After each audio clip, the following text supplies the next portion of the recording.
For the balancing movement, we left off with our palms pressed to the ceiling, circle the arms. We're going to let the palms float down to face the floor. And then to start the balancing movement, we'll shift our weight into one foot and pick up the other foot just an inch or two off the floor.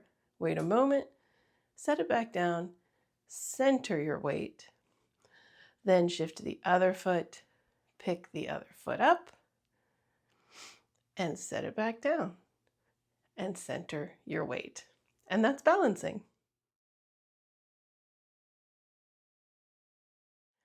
The breathing is as simple as the movement. We are exhaling as we relax down, float the palms down to face the floor. Inhale as you shift your weight and pick up that foot. Exhale, center your weight. Inhale, shift and pick up the other foot. And exhale.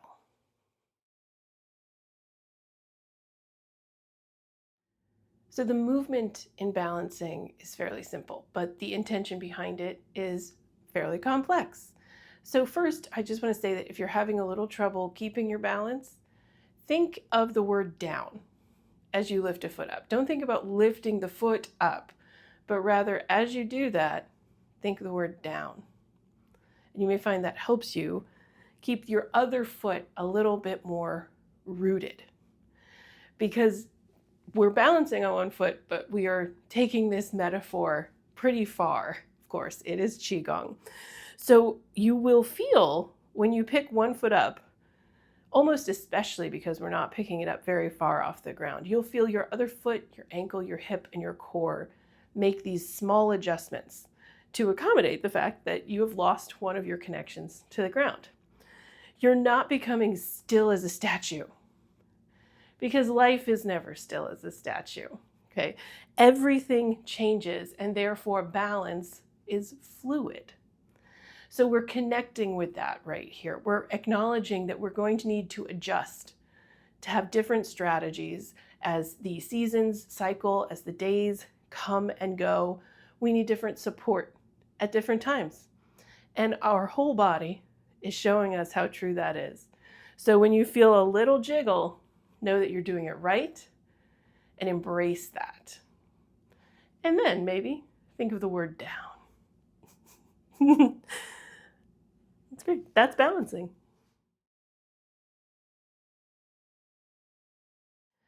Now, it's one thing if you're in your head about it and having trouble keeping your balance, but if you have mobility issues that prevent you from fully lifting a foot off the floor, that's entirely fine, and you can do this movement anyway. You can honestly even do this movement sitting in a chair and just shifting your weight from one hip to the other. But I would suggest at least trying to stand up and peel one heel off of the floor and see how that feels. It's still going to feel unsteady, right? And yet we have to do this every time we take a step. So really taking that time to focus on the weight shift and the loss of that connection to the ground and the compensation that the rest of your body is doing.